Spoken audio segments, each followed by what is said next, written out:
Thank you very much, Teresa, for that kind introduction, and thank you, David, for making this happen, and thank you all for being here. As Teresa said, today I'm going to be speaking about the conflict between freedom of conscience on the one hand and freedom from discrimination on the grounds of sexual orientation. So I should have put in a disclaimer.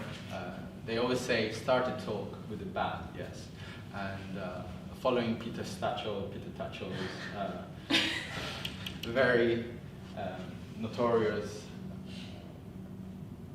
talk in this series, which I shall not repeat. Yes, I thought I would start with my own bang, with a disclaimer. I am not gay. I am also not Christian. And today's talk is about other identities other than mine, sexual orientation, same-sex attraction, and about Christian ideology. I tend to be an atheist most days. But nevertheless, I hope that my lack of direct expertise or identity doesn't detract from the very difficult work that needs to be done to balance two rights that sometimes conflict. They don't always conflict, but they have been conflicting quite a lot recently, at least if you follow the channels that I do.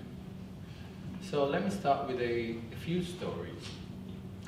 A gay man in Northern Ireland walks up to a baker, wants a cake to celebrate a charity he's part of. He wants a logo on the cake, and on the logo it says support gay marriage. It goes into this bakery. The bakery say, actually, you know what? We don't support gay marriage.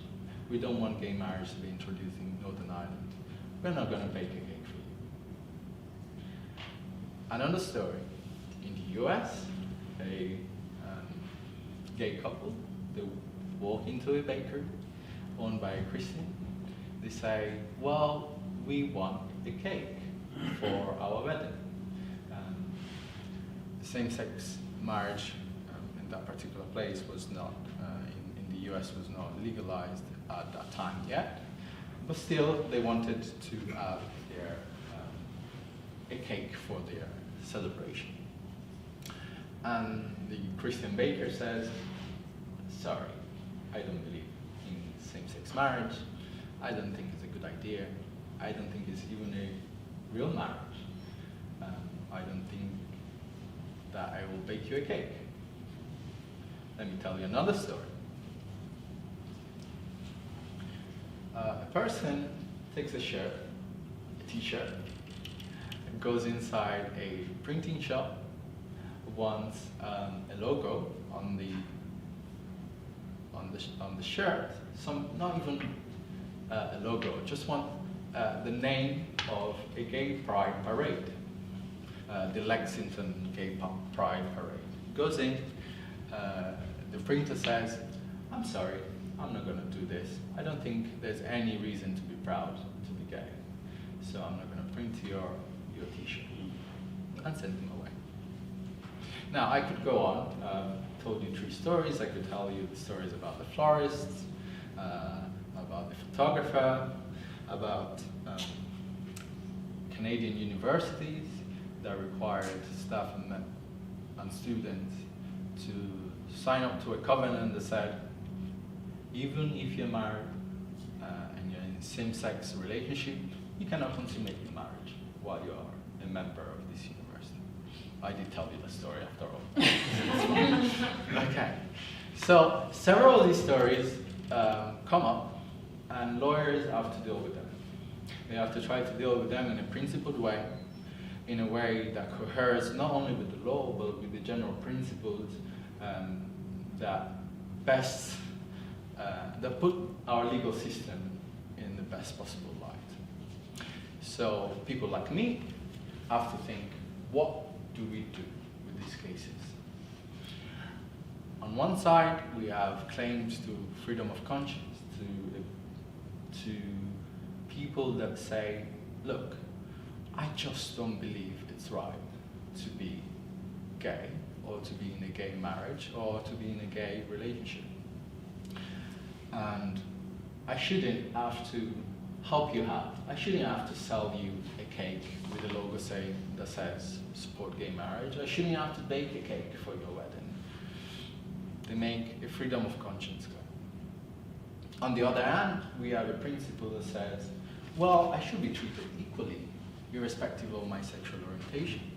If you sell cakes to non-gay people, you should sell cakes to me. If you print t-shirts for, that's fine, salsa parade, yes, then you should also print a t-shirt with a gay parade. So there's a claim to simple equal treatment on, irrespective of one's sexual orientation. So what do we do? My view, which I will spend some time explaining today, is that in principle we should balance these claims, but that often means that if we balance them, one will have to take priority. Not because one section of one camp, let's say, let's put it that way, not because one camp is better or worse than the other, but because the issues at stake, the matters of principle, require us to privilege this idea of dignity, equal social standing by the law.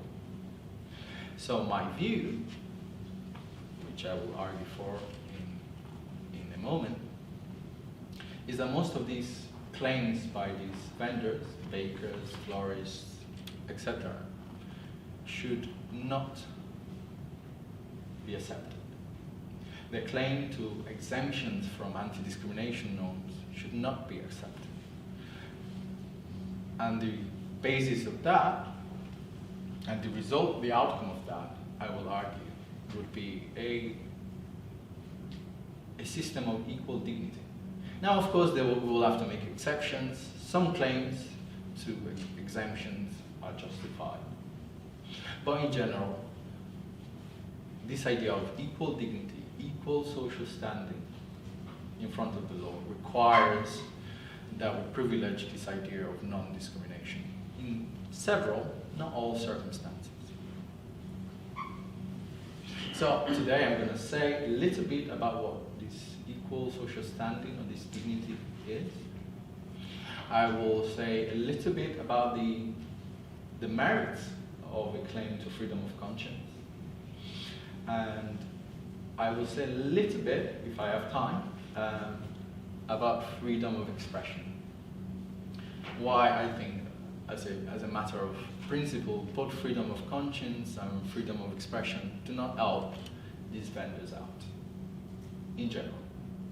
At least not all of them. Some of them it does, and I'll explain that in due course. Okay, let's start with this idea of equal social standing or equal dignity, or a scheme of dignity, yes, or dignitary harm, which we hear sometimes in the literature. Remember, my argument is that gay people should not be turned away from these vendors, or better, that the law should not allow that gay people be turned away from these vendors without legal recourse, because that would amount to inflicting dignitary harm. But what is the dignitary harm here? Some academics say that the harm in question is being told that you are somehow inferior, being offended by the vendor. So a vendor will say, hey, I don't like gay people, go away. This is not, this is a form of dignitary harm. This is a view of what dignitary harm consists of. Now, I don't want to dismiss this claim, but it's not the idea of dignitary harm I have in mind. I don't want to dismiss it because the indignities, the offense that can be caused to people on a one-to-one interaction between the vendors and those seeking these goods and services can be serious. The offense can be very uncivil. Take an Italian case where a gay couple was trying to access a bed and breakfast, and they were told by this Italian hotelier, we don't accept gays and dogs. Now, of course, this is very offensive, remarkably uncivil. But I still want to resist this idea that dignitary harm equates to this idea of avoiding insults, avoiding injury to feelings. I think it's something else. Why do I think it shouldn't just be this idea of avoiding insults? We insult each other several times in our private life. My wife insults me sometimes, that's not nice. Sometimes I'm mean to her, that's also not nice. I'm mean to my friends, I'm mean to my family. My parents know when I was a teenager, I was definitely mean to them, yes. Sometimes even now. Why am I telling you this? I'm telling you this because the idea of offending people in very grave, uncivil ways, we don't always think that it's justified for the law to intervene. We grant a sphere of autonomy to private individuals to be mean to each other, to be severely and unjustifiably mean, discourteous, uncivil. And I think it's fine because of this respect for private autonomy to leave that within certain limits to the individual interaction between individuals. So when I talk about dignitary harm, I do not talk about the offense that is caused by a vendor towards LGBT customers.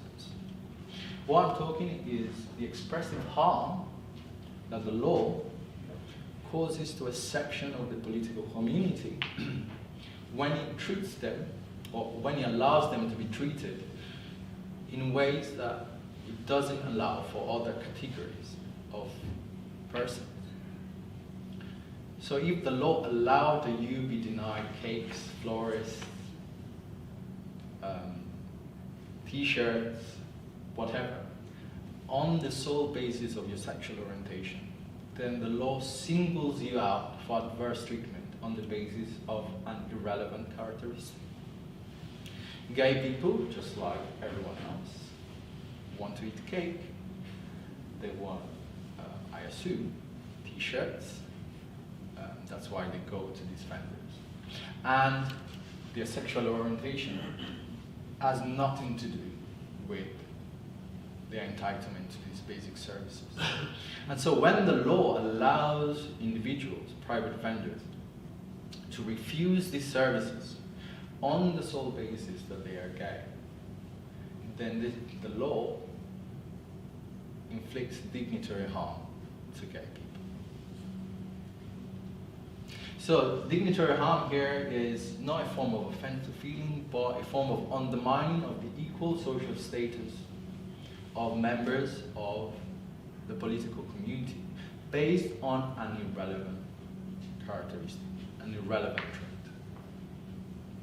Okay, so if this is true, then in most cases, if exemptions from anti-discrimination norms are granted to these vendors, the vendors that I talked at the beginning, then dignitary harm will be inflicted to gay people. This is why I argue that most of these cases, when they reach court, should be decided in favor of gay individuals, the gay claimants. Okay, now let's consider some counter-arguments, some views against this. Yes, the idea of dignity is important, is well and good, but it's not really the only thing at issue. When we talk about, in the context of a liberal state, there are other values at play. So, say the value of freedom of conscience, which is usually a constitutional right, recognized in bills of rights, human rights statutes, etc., etc. What about the claim to freedom of conscience, the legally protected claim to freedom of conscience? Well, if you see the logic of some of these cases, I think you will agree with me that although freedom of conscience is engaged, we should place little weight or less weight on it. Why? So let's take the bakery cases again. What kind of conscience claim is being made? It's a complicity one, I would suggest. The baker is suggesting that by providing the cake to the couple, they will be complicit in immorality. They'll be aiding and abetting something that is immoral. And side note, I talked to some of my students about these issues, and I remember a particular student telling me, you know, freedom of conscience is so important. If I was a shoemaker, yes, and I knew that someone wanted to get married in a gay wedding, which I do not approve of, as the student speaking, I shouldn't be required to sell shoes to them. Okay, why do I tell you this example? One reason is that the kind of complicity with these cases can be infinite. The kind of claims of complicity can be infinite, can be of all sorts. But why is that? Because we are complicit in all sorts of immoralities in contemporary societies, or perceived immoralities. How is that? I'm a vegan. I think that killing animals is terrible, is immoral, wrong. We shouldn't be doing that. Yet, just by living in this society, I contribute to my moral adversaries. I stay in establishments that serve non-vegan food. I sit with people that serve non-vegan food. Possibly later today we'll sit at dinner, and most people will be eating non-vegan food, and I will of course then, because you came to listen to me, a vegan, and you will eat and dine and commit what in my view is immoral wrong because of me. So, why am I telling you about this? I'm telling you about this because, or to highlight the fact that given the interconnectedness of our modern societies and the fact of disagreement, deep moral disagreement between citizens belonging to the same society, it is almost impossible to avoid complicity with our moral adversaries. It's almost impossible to avoid helping out our moral adversaries. That's why when individuals make complicity claims, we should give these complicity claims very little weight.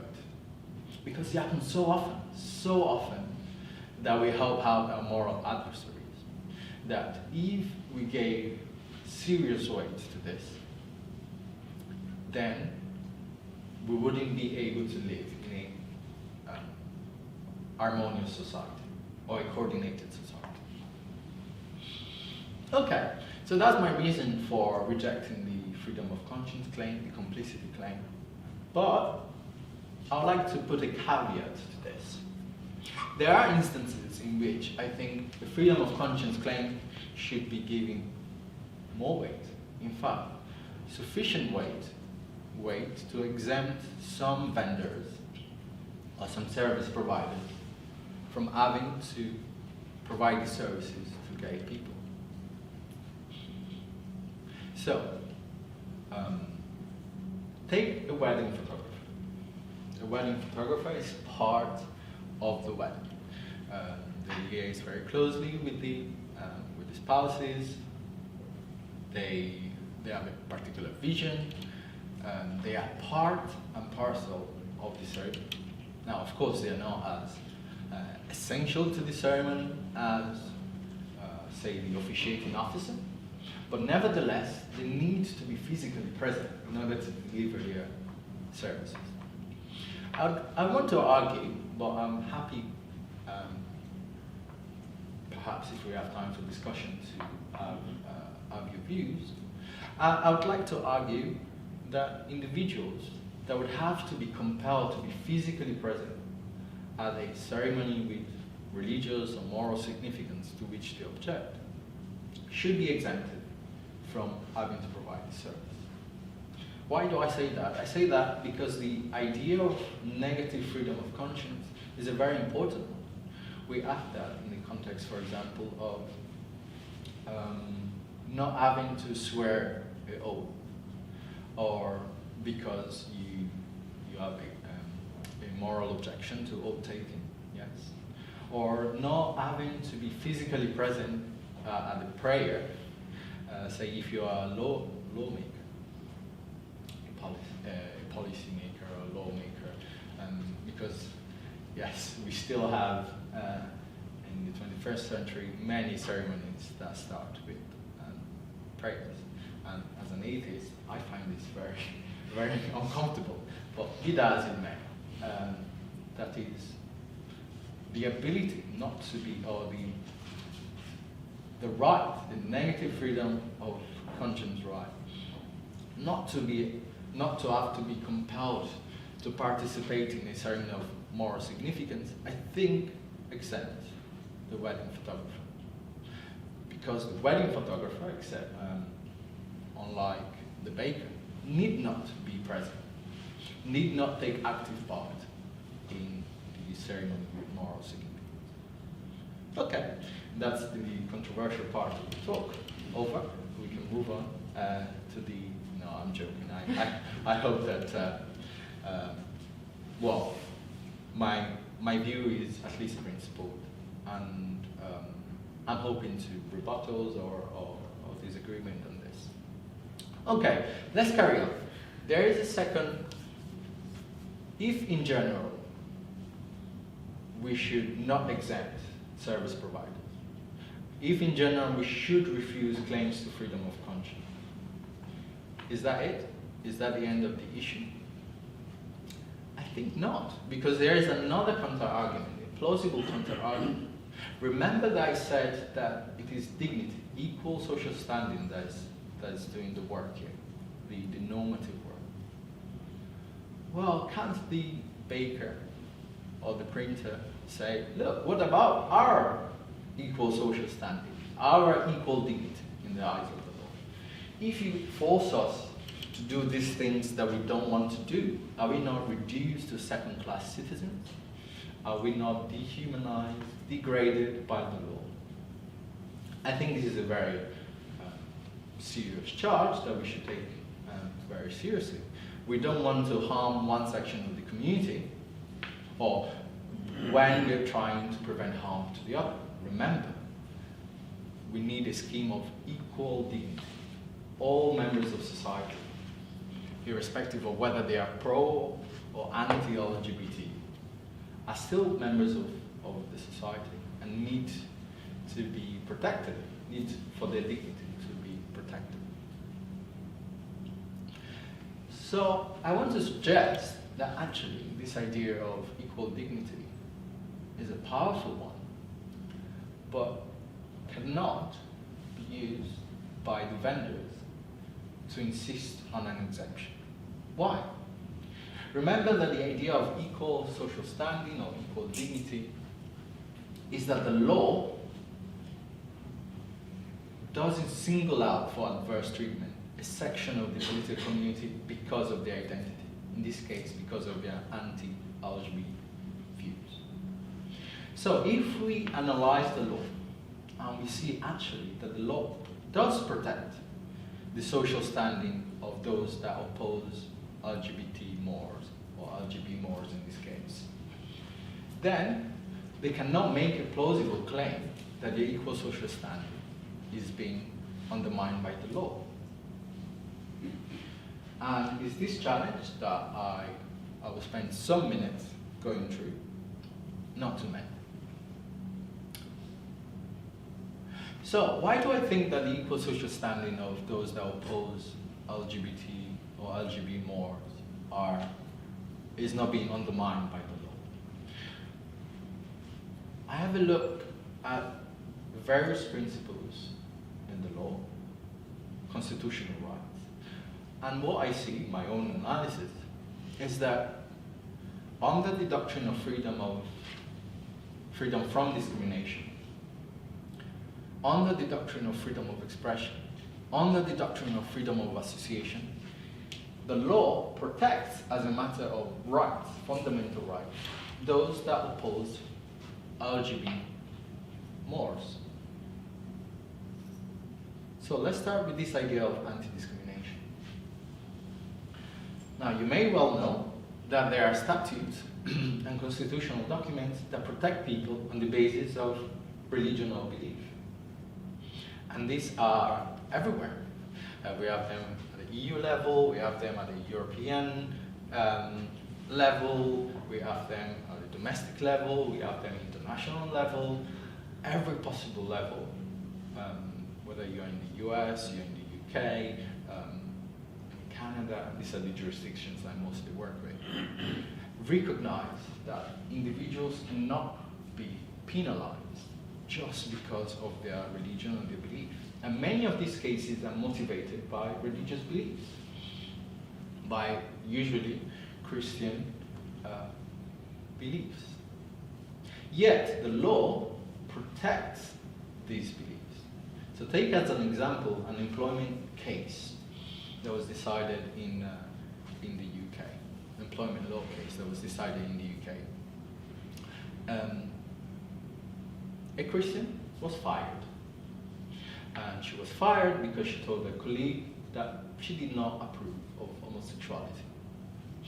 And the instance that led to the firing was that the colleague, a lesbian in a civil partnership, asked her, "Does your God approve of my relationship?"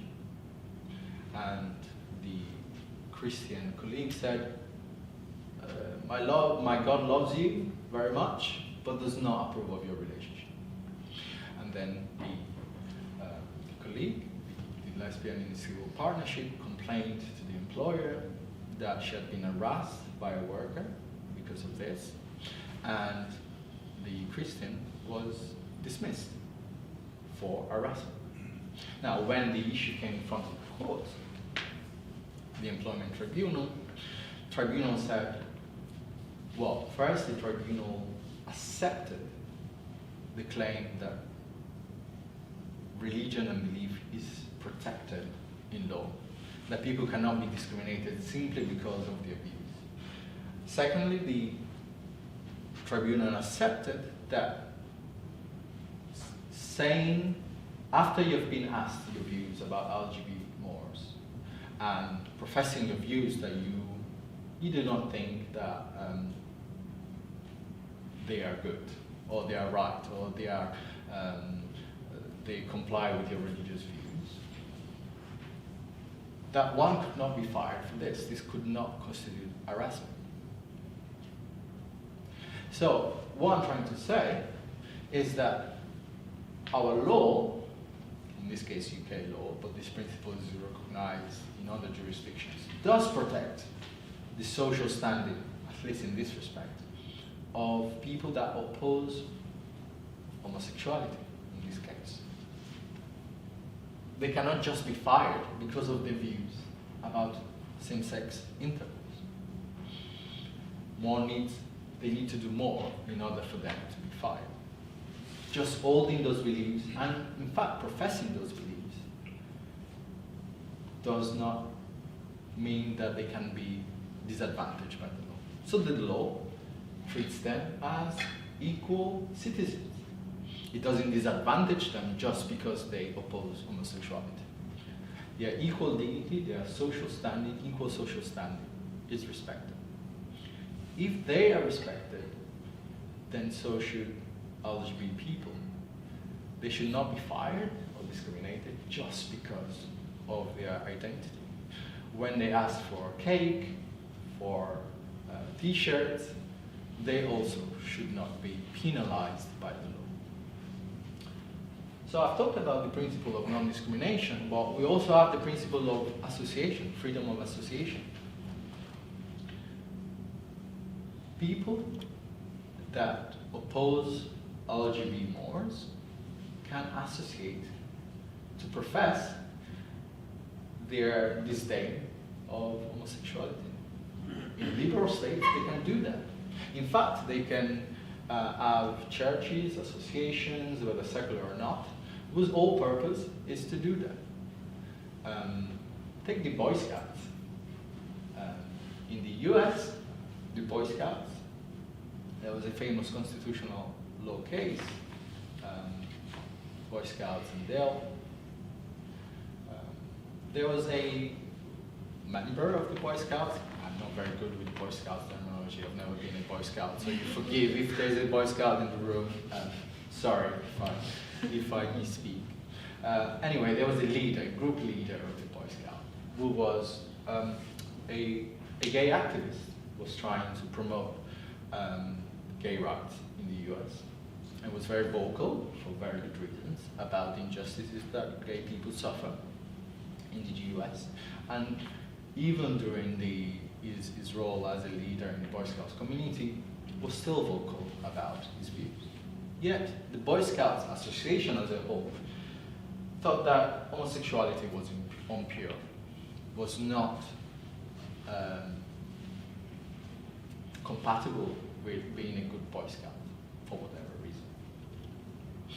And guess what? They were able to say to the leader, the gay activist, that he was no longer welcome to be a member of the Boy Scout.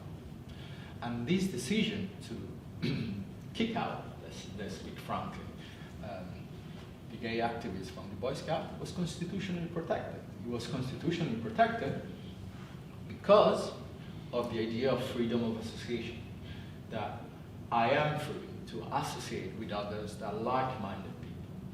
Similarly, if you have, say, a civil society association that is promoted, that is dedicated to promoting gay rights, it is perfectly lawful and constitutionally protected for you to not have as a member someone that opposes LGBT rights or LGBT rights. So again, why am I talking about these cases? What I've been doing is trying to say that the law of freedom of association does protect the equal social standing of those that oppose homosexuality. They are regarded by the law as equal citizens. The law doesn't disadvantage them. So if that's the case, if those that oppose LGBT mores are not disadvantaged by the law, then we shouldn't disadvantage LGBT people when, like everyone else, they seek access to cake, to clothes, to shoes for their weddings, etc., etc.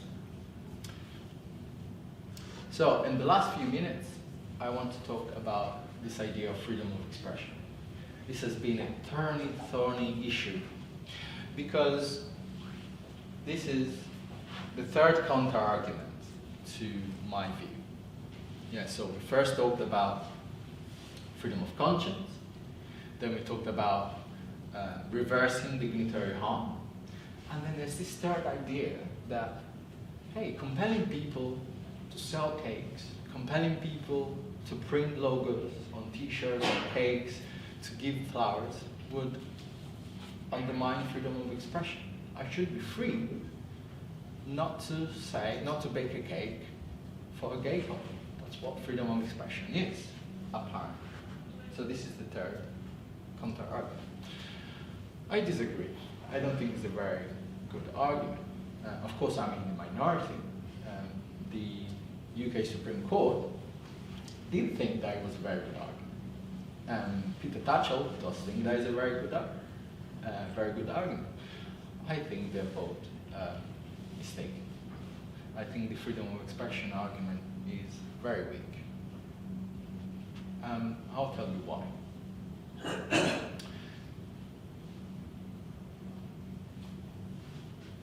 The bakers say that by printing a cake with the logo support gay marriage, they're paying allegiance to a particular ideology. Just like if we compel Jehovah's Witnesses to salute a flag, then we're compelling them to commit, in their view, idolatry.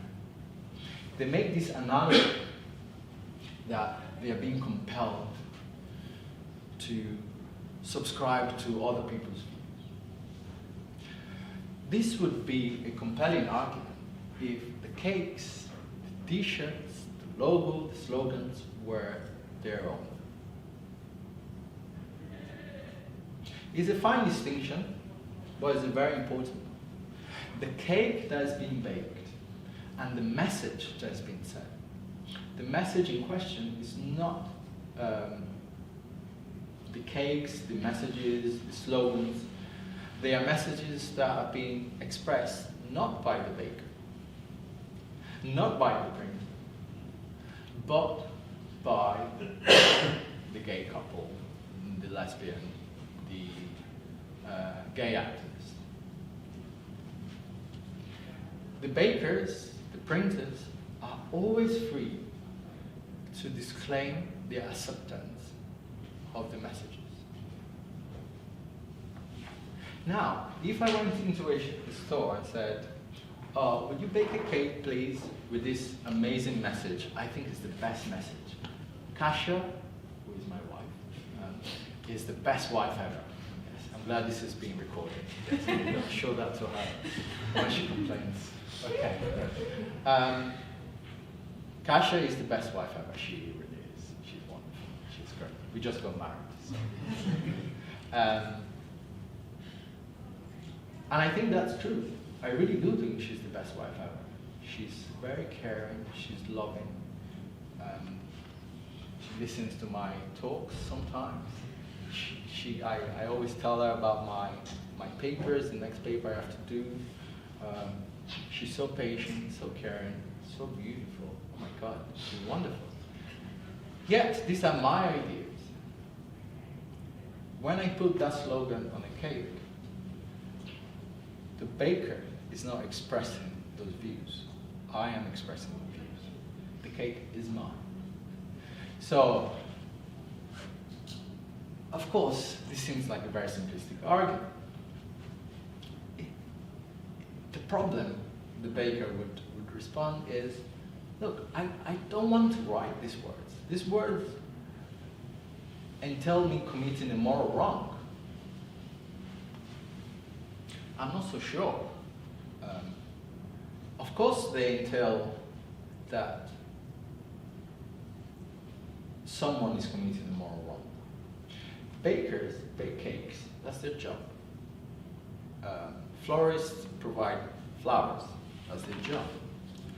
Doing all of these activities, from their perspective, is morally acceptable. That's why they're in those professions in the first place. There are instances in which doing particular acts would be morally wrong. Say,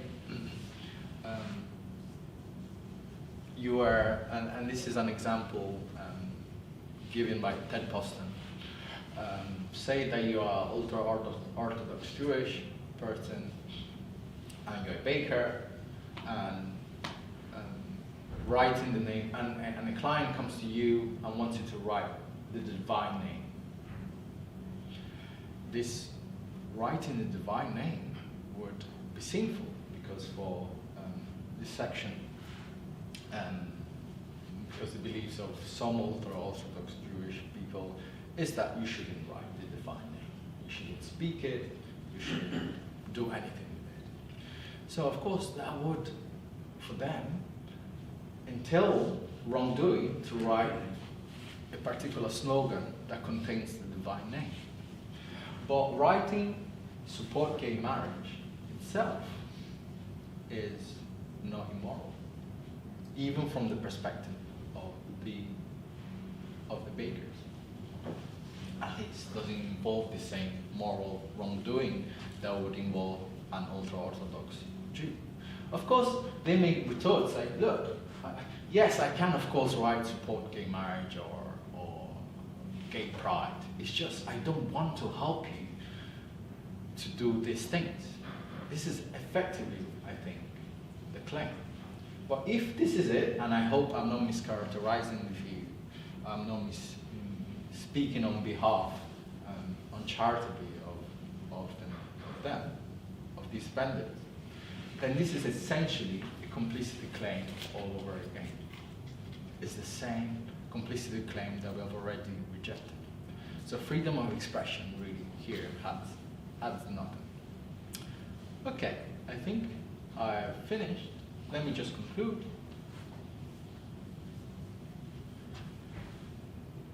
There are intractable conflicts.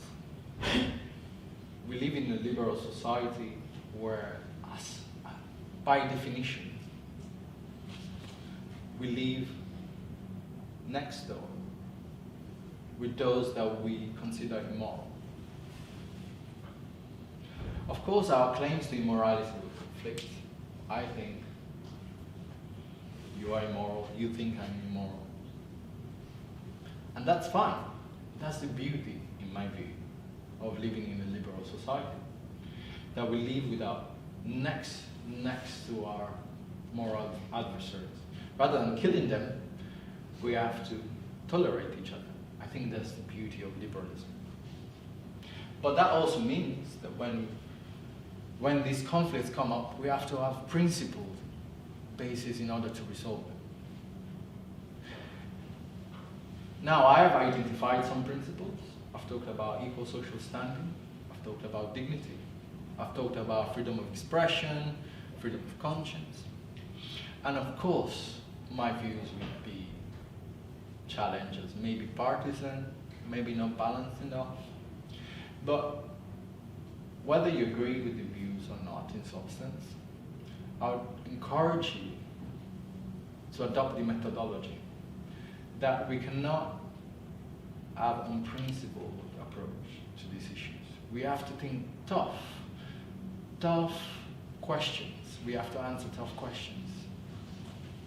I hope I've helped you think at least through some of the questions, even if you do not agree with my answers. Thank you.